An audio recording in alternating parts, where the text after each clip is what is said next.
right now, if you look around a crowded city, millions of people just everywhere. Yeah, totally packed. Right. And yet the average adult hasn't made a new, really close friend in over 5 years, which is just wild to me. It is crazy. We are completely surrounded by humans. I mean, on the metro, in the office, in these huge apartment buildings where we share literal walls with people. You can hear them walking around. Exactly. Mm. But functionally, we are going through this massive epidemic of isolation. Mm. And we kind of just accept it, right? Yeah. We treat it like it's this inescapable reality of modern life. Or we do this thing where we, romanticize the few friends we do have. Yes.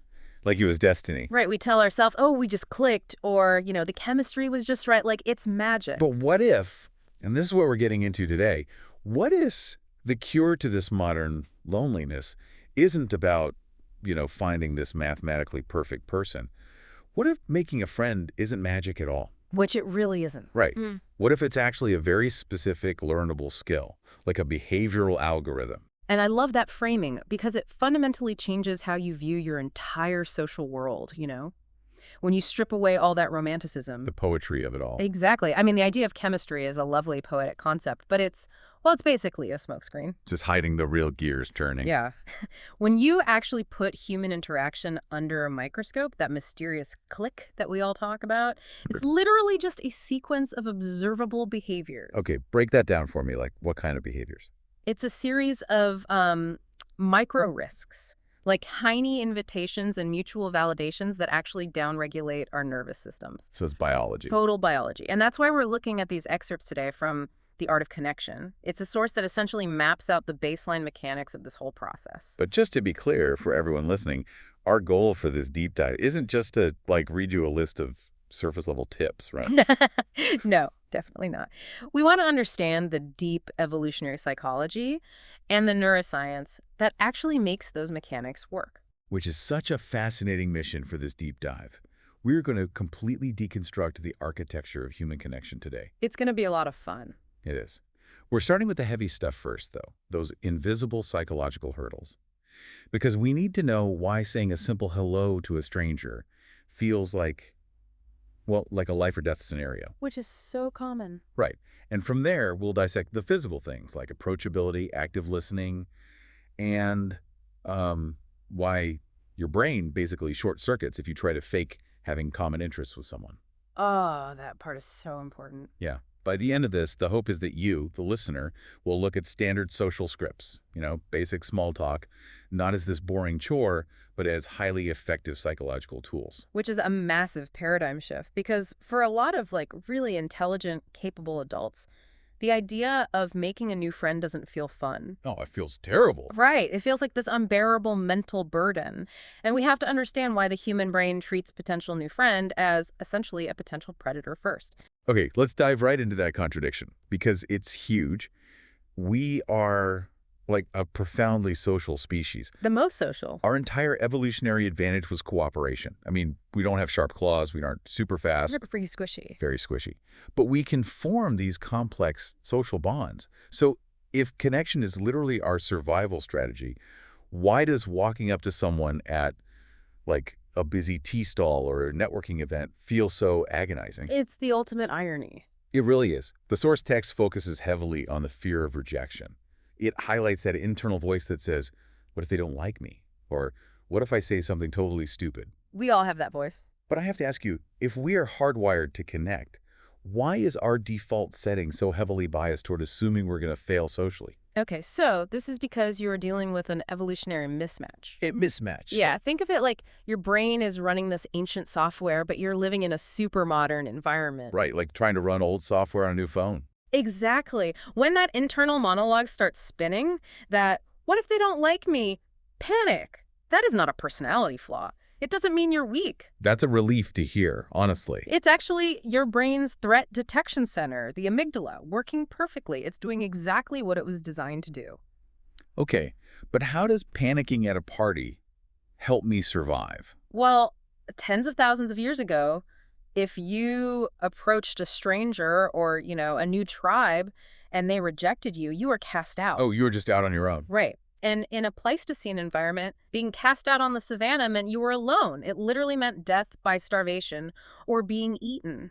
So wait, social rejection wasn't just like an awkward moment you cringe about years later when you're trying to sleep. No, it was a mortal threat. It was a death sentence. Wow. Okay, that makes so much sense. And modern fMRI studies actually back this up. When they put people in a scanner and subject them to social rejection, even from total strangers they play a game with, a very specific part of the brain lights up. Let me guess, it's the pain center. Yes, the dorsal anterior cingulate cortex. That is the exact same region of the brain that processes physical pain. You're kidding, so it literally hurts. It literally hurts. Your nervous system functionally cannot tell the difference between the pain of, say, twisting your ankle and the pain of being socially left out. That is wild. So when you're standing across the room from someone, debating whether to go say hi, your logical brain is saying, oh, they look cool, but your amygdala is literally screaming, if we mess this up, we are going to die. Exactly. Do not engage. Danger, danger. But wait, if the brain is hardwired to interpret social risk as a physical threat, isn't telling someone to just, overcome their fear of rejection essentially useless? Pretty much, yeah. It's like telling someone, hey, just choose not to feel your hand burning on a hot stove. You can't outthink a reflex that fast, right? You can't outthink the initial reflex, no. That jolt of fear is going to happen. But, and this is the key, you can use cognitive reappraisal to intercept that reaction before it actually dictates your behavior. Cognitive reappraisal. Okay, how does that work? This is where the source material we're looking at provides a surprisingly elegant trick.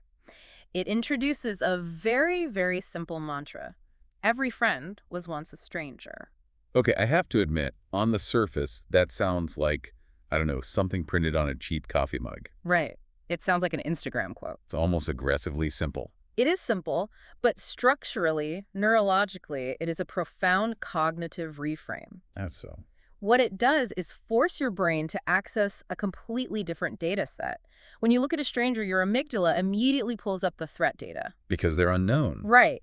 But when you consciously remind yourself that, hey, your current best friend or your spouse or your favorite coworker was once just a random face in the crowd, you are forcing your prefrontal cortex, your logical brain, to override the amygdala. Oh, I see. You're basically shifting the label on this person from potential source of mortal pain to untapped vessel of high-value connection. Okay, but let me push on the mechanics of that for a second. Does repeating a simple mantra actually change my neurobiology in the moment? It does, yes. Because I feel like I can tell myself every friend was once a stranger all day long, but my palms are still going to be super sweaty when they walk over to say hello at the bus stop. Well, it won't stop the physical reaction entirely, no. You'll still get sweaty palms, but it changes how your brain interprets that physical reaction. What do you mean, sweaty is sweaty? There's this psychological concept called arousal reappraisal. Think about it. A racing heart and sweaty palms are the exact same physical symptoms, whether you are terrified or whether you're super excited. Oh, wow. Yeah, I guess that's true. Like riding a roller coaster versus being chased by a dog. Exactly. The only difference is the story you attach to those symptoms. If your story is, what if they hate me? You experience those sweaty palms as a crippling anxiety. Right. But if your story is, this stranger is an opportunity, you experience that exact same heart rate as anticipation or excitement. The mantra doesn't get rid of the friction, it just repurposes it. It turns the dread into curiosity. Exactly. And curiosity really feels like the ultimate antidote here. Because when you're terrified, your focus is entirely inward, right? Like, how do I look? Am I sweating too much? Is my shirt weird? You're hyper-fixated on yourself. But when you're curious, the focus shifts externally to the other person. Yeah. And you can't be intensely curious about someone else and intensely self-conscious at the exact same time, can you? No, you literally can't. The brain simply doesn't have the bandwidth to run both of those high-level programs at once. That makes a lot of sense. Curiosity lowers the cognitive load of self-monitoring. Imagine standing in a long line at, like, a busy government office or a crowded airport terminal. Oh, the worst. Right. The default modern behavior is to immediately pull out our phones. We essentially build this glowing digital wall to signal, I am not a threat and please don't talk to me. Yeah, the universal leave me alone sign. Exactly.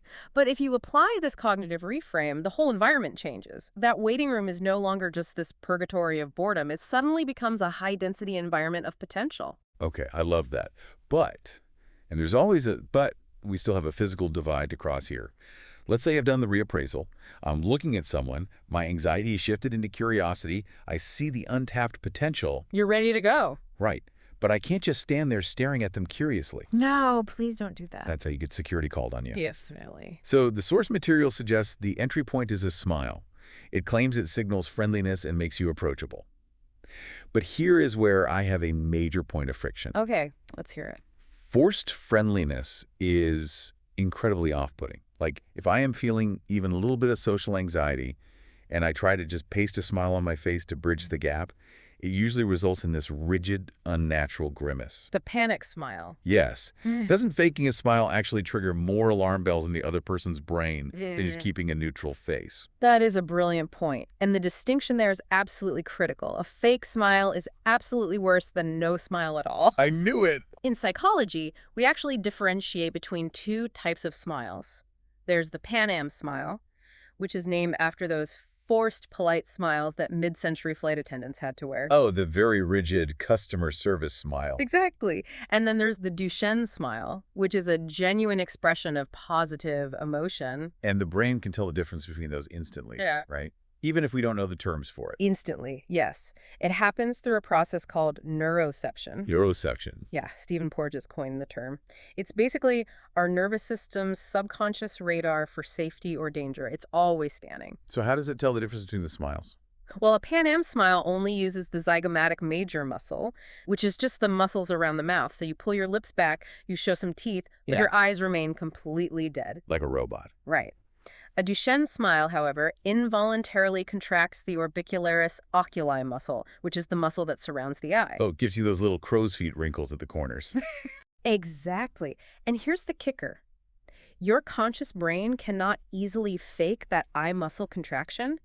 It only happens when the emotion is real. So when the source says smile to be approachable, it's not telling you to, like, perform a facial exercise. No, not at all. It's talking about broadcasting a biological white flag. Precisely. When another person's nervous system scans your face, which it does automatically, and it sees a genuine Duchenne smile, it completely bypasses their conscious logic. It just goes straight to the primitive brain. It sends a direct signal to their brain saying this organism is safe. It actually triggers a micro-release of oxytocin in the receiver's brain. Oxytocin, that's the bonding hormone, right? Yep. And that release actually lowers their cortisol levels, their stress levels. So before you have even opened your mouth to say a single word, a genuine smile has physically altered the neurochemistry of the person you want to talk to. It just drops their defensive barriers before you even say hello. Exactly. It's Yeah. incredibly powerful. That reframes the whole concept of smiling entirely. It's not just a polite social custom, it's a literal neurochemical hack. Ah, that's a great way to look at it. But wait, how do you produce a Duchenne smile if you are, genuinely nervous about talking to a stranger? Because we just established you can't fake the eye crinkles. You produce it by connecting it back to the cognitive reappraisal we just talked about. Oh, the curiosity thing. Right. If you are looking at that stranger and you're feeling genuinely curious about their life, or maybe you're just feeling a sense of shared humanity like, oh, we're both stuck in this terrible traffic, that internal warmth or amusement will naturally translate into a genuine Duchenne smile. So you aren't smiling to manipulate them. No, you are allowing your face to reflect a genuine internal state of non-threat. Okay, so the biological white flag has been waved, the nervous systems have settled down, the door is basically open. Right. But we still actually have to speak to each other. Yes. The hardest part for many. Which brings us to the mechanics of conversation. The source material gives some very standard advice here.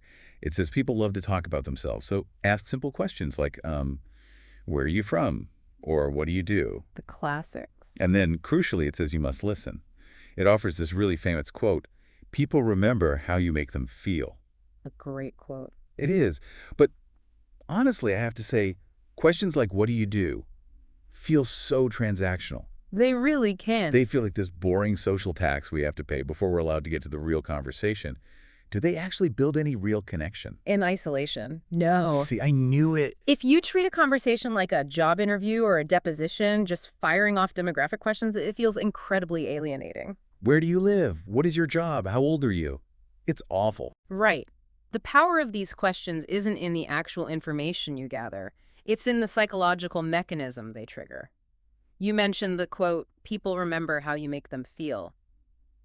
We really need to look at the neuroscience of self-disclosure to understand why that feeling is so powerful. Right, because there's actual data on this, isn't there? I remember Harvard researchers did an fMRI study on what happens in the brain when people talk about themselves. Yes, and the results were staggering. When participants talked about their own opinions, their beliefs, their experiences, it strongly activated the nucleus accumbens and the ventral tegmental area. Okay, translation for those of us without a neuroscience degree. Those are the primary dopamine pathways in the brain. They are the exact same reward centers that light up in response to food, money, or even recreational drugs. Wait, so the source isn't just offering this quaint observation that, oh, people like themselves. No, it's pointing to a biological reality. Talking about oneself is quite literally intoxicating. That is wild. It's like a hit of dopamine just from saying, yeah, I really prefer tea over coffee. Exactly. When you ask a question that allows someone to self-disclose, you are giving their brain a hit of dopamine.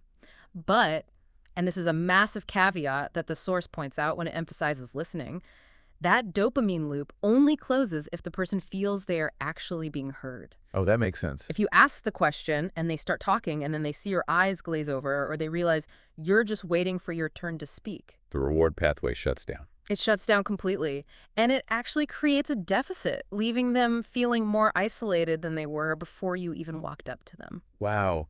So it's the difference between just hearing words and actually active listening. Exactly. We've all been trapped in a conversation with a conversational narcissist, Oh, right? absolutely. The person who just uses your answers to set up their own stories. Yeah. You say, oh, I'm from Mumbai. And they immediately say, oh, I went to Mumbai once. Let me tell you about my trip. Right. They aren't listening. They are just hunting for a segue. Yeah, just waiting to jump back in. Why do we do that? Well, often it's driven by that secondary fear we discussed at the beginning. What if I say something wrong? When we are socially anxious, we use the other person's talking time to frantically script out our next response in our head. Oh, man. That is so true. We are essentially running a cognitive simulation of the conversation while the actual conversation is happening in front of us. That's such a great way to put it. We're so afraid of an awkward silence or looking stupid that we prioritize our internal script over external reality. Which completely ruins the connection. So how do we break that habit? How do we move from the transactional what do you do into a space that actually makes them feel something memorable, like the quote says? We do it by understanding the concept of limbic synchrony, Limbic synchrony. or what some researchers call acoustic resonance. Okay, I like resonance better. Tell me about that. Instead of viewing conversation as a game of catch, where I throw a question, you catch it, you throw a fact back, think of it more like tuning forks. Tuning forks. Yeah. If I strike a tuning fork and bring it close to another one of the exact same frequency, that second one will begin to vibrate without even being touched. Acoustic resonance. That's a beautiful metaphor. It really works. When you actively listen, when you focus entirely on the emotional undertone of what the person is saying, rather than just the raw data, your nervous system begins to mirror theirs. So you're literally catching their vibe. Exactly. If they are talking about a really frustrating commute and you lean in, maybe furrow your brow slightly and say, ugh, that sounds incredibly draining, you aren't just acknowledging the facts of the traffic. You're resonating with their emotional state. Yes. You are proving non-verbally and verbally that it is safe to be vulnerable with you. And that resonance is what bypasses the boring social script. Right?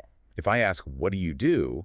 And they say, oh, I'm a software engineer, the absolute worst thing I can do is ask, oh, how long have you done that? It just keeps you both trapped in that transactional loop. Exactly. Yeah. But if I use active listening to look for the emotional resonance, I might follow with something like, wow, what's the most challenging part of staring at code all day? Yes. Now you're asking them to disclose a feeling, an opinion, a challenge. I'm inviting them to trigger that dopamine reward center in a meaningful way. And that is the exact mechanism behind people remember how you make them feel.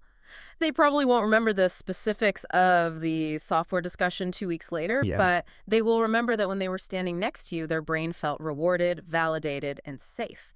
That physiological state of safety is the actual fertile soil where friendship takes root. Okay, so we've established the soil. We have the safety. We've got the dopamine flowing. We have acoustic resonance. But what actually grows there? The friendship itself. Right, but the text points to shared interests as the glue, right? Yeah. Bonding over sports, books, movies, or even a specific type of street food. Food is a huge one. It really is. It emphasizes that this shared ground makes conversations easier. And then the source issues this very stern mandate: be yourself and don't pretend to be someone else. A very common piece of advice. But honestly, I want to push back on this heavily. Oh, go for it. From a sociological standpoint, human beings are social chameleons. We naturally adapt our behavior to fit into different groups all the time. We do. If I really want to be friends with someone, and they tell me they're obsessed with some niche indie band or, I don't know, a specific avant-garde director, what is the harm in slightly exaggerating my interest just to get my foot in the door? You've done this, haven't you? Look, I'm not on trial here. I know. But seriously, isn't feigning a shared interest just a practical, everyday tactic to build that initial bridge? Why does the text treat authenticity as this non-negotiable law? I get why you'd think it's a good shortcut, but faking a shared interest might get your foot in the door, but it ensures you will eventually be evicted from the house. Ouch. Okay, why? To understand why, we have to look at cognitive load theory. Okay, lay that out for us. What is that? So, your brain has a finite amount of working memory, like a computer's RAM. Right, the mental battery. Exactly. When you are being your authentic self, your cognitive load is relatively low. You just react naturally to whatever's happening. It's effortless. But the moment you pretend to be someone else, say a massive fan of an indie band you've literally never heard of, you are forcing your brain to run a highly complex background simulation. Oh, I see where this is going. You have to constantly monitor your words, you have to remember the lies you've told, anticipate questions you might not know the answer to, and simultaneously suppress your actual natural reactions. You're essentially running this huge high-drain software in the background of the conversation. Exactly. And that cognitive drain destroys your ability to actively listen or achieve that limbic synchrony we just spent so much time discussing. Because my brain is too busy panicking about band trivia. Yes. You cannot resonate with someone emotionally if 40% of your brain power is dedicated to maintaining a false persona.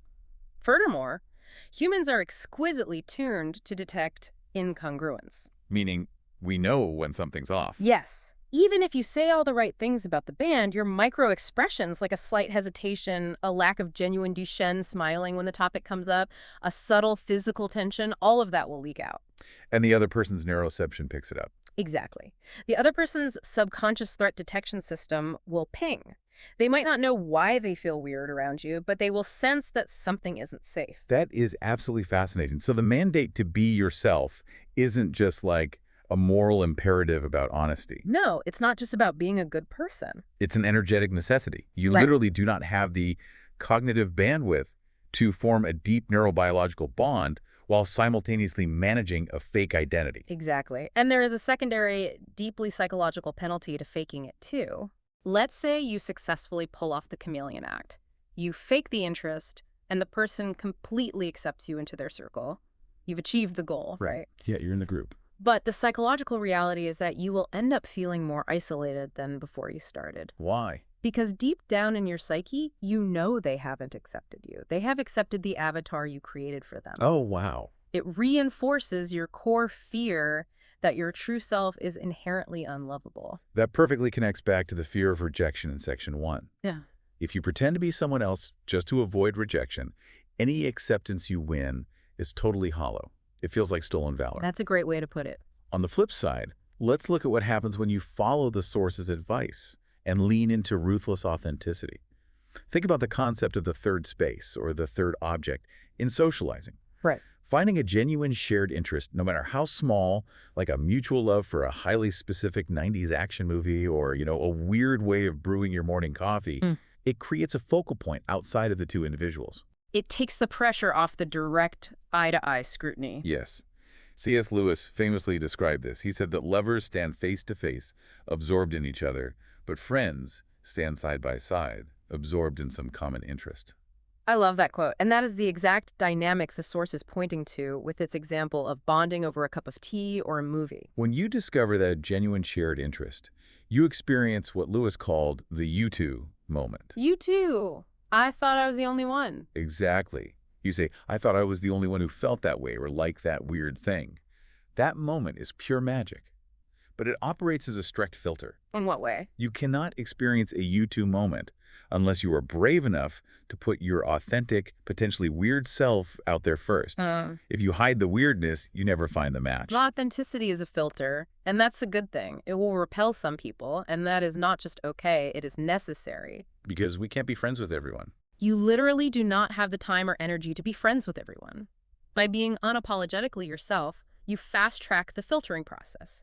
You ensure that the people who do stick around are highly compatible with your actual baseline neurochemistry. Which brings us beautifully to the final piece of the puzzle today. The toolkit. Yes, we understand the cognitive reappraisal of fear.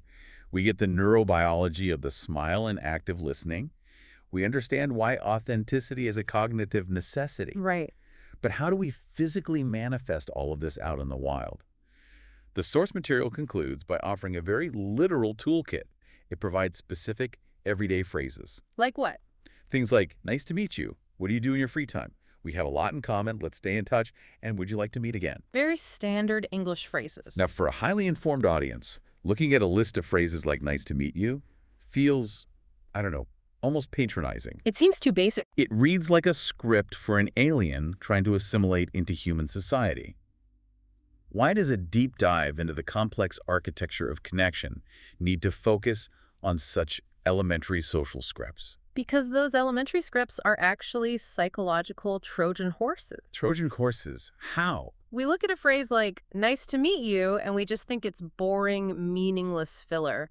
But the semantic meaning of the words is largely irrelevant here. It doesn't matter what the words literally mean. Not really. The function of these scripts is to provide cognitive scaffolding during the most highly volatile, anxiety-inducing seconds of a new interaction. Oh, I think I get it. Explain that a bit more. When you first approach a stranger, both of your amygdalas are on high alert. If you try to immediately jump into a deep, highly original, authentic conversation to prove how interesting you are. Like, hello, stranger, what is your biggest childhood trauma? Right. You will completely overwhelm the other person's nervous system. It's too much novelty too fast. It triggers the threat response. Exactly. But standard social scripts, nice to meet you, crazy weather we're having, Yeah. they are highly predictable. They require almost zero cognitive load to process. Because we've heard them a million times. Right. By exchanging these predictable scripts, you are buying the brain the 3 to 5 seconds it desperately needs to process all the nonverbal data. The important stuff. Yes, it buys time to register the genuine Duchenne smile, the open body language, the calm vocal tonality. The boring script basically smuggles the biological safety signal past the brain's threat detection center. Wow. That completely flips how I view small talk.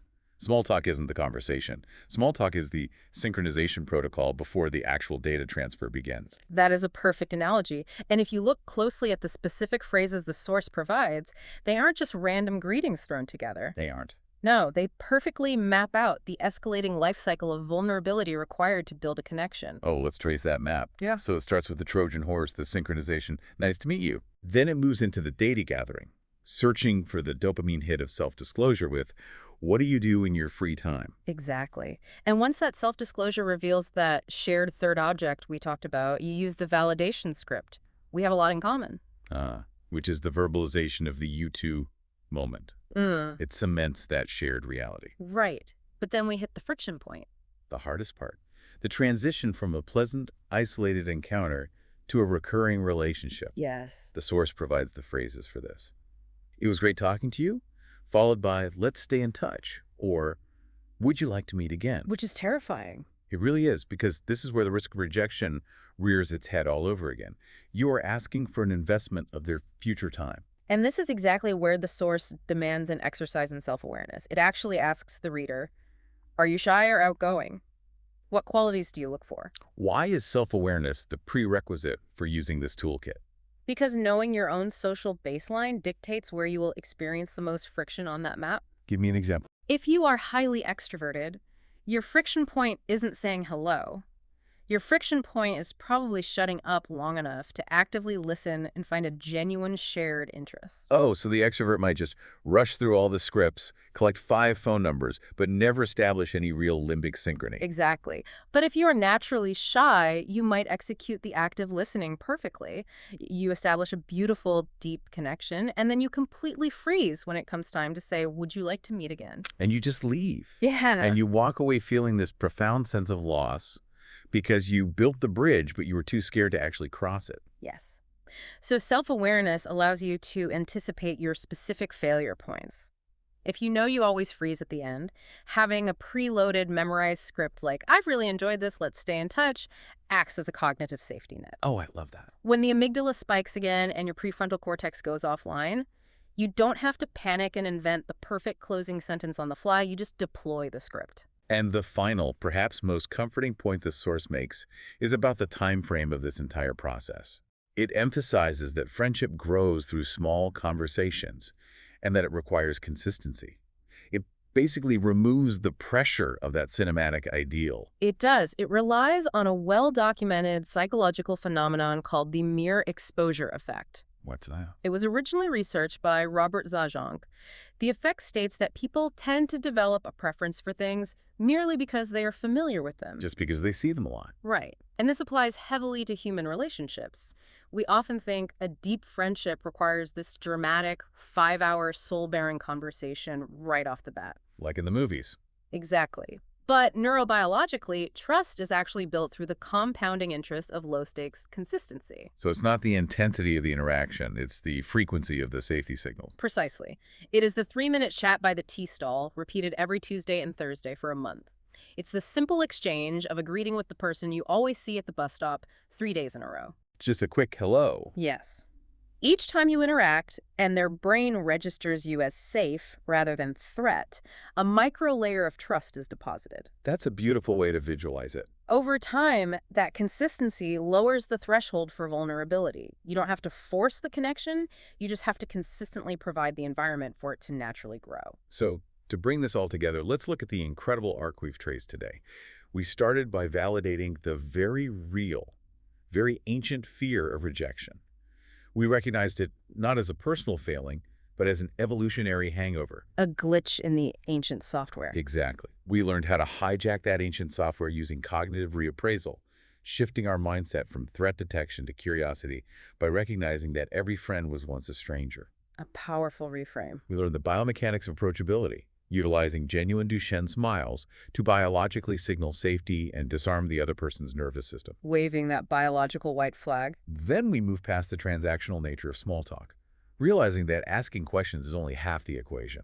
Right, you have to listen. The real connection happens when we employ active listening to achieve limbic synchrony, making the other person feel neurologically rewarded and emotionally safe. Giving them that dopamine hit. We explore the absolute necessity of authenticity, understanding that faking shared interests creates this unsustainable cognitive load that ultimately self-sabotages the whole relationship. It drains the mental battery. And finally, we reframed basic social scripts like, nice to meet you, not as empty platitudes, but as vital cognitive Trojan horses. They allow us to navigate the vulnerable transition from strangers to acquaintances to consistent fixtures in each other's lives. It's quite a journey when you break it all down. It truly demystifies the magic of friendship, replacing it with this beautiful, highly actionable architecture of human behavior. But, and this is important, I don't want to leave this in the realm of theory. Now we need to apply it. I want to leave you, the listener, with a highly practical application to consider today. We've spent a lot of time on that cognitive reframe. Every friend was once a stranger. I want you to apply that lens to the concept of the familiar stranger in your own life right now. Oh, that's a great exercise. Think about the person who hands you your coffee or your chai every Tuesday. Think about the commuter you always see on the same train platform looking at their phone, or the coworker from a different department who you pass in the hallway every single day without speaking. Because of the mere exposure effect, the biological groundwork with these people has actually already been laid. Exactly. Their nervous systems already recognize your face as non-threatening. The synchronization protocol is basically primed. The micro layers of trust are already there. So, based on the neurobiology, the cognitive reappraisal, and the specific toolkit we've unpacked today, which of those familiar strangers is just one authentic, well-timed Trojan horse away from becoming a permanent, high-value addition to your life? It's an incredibly empowering thought. The potential for connection isn't hiding in some elusive, perfect social setting you have to go find. No, it's not at some exclusive party. It's waiting right there in the mundane, recurring moments of your daily routine. It really is. The architecture is already there. You just have to build it. Thank you for joining us on this deep dive into the science of connection. Keep analyzing the world around you. Keep testing these frameworks in your daily life. And we will see you on the next deep dive.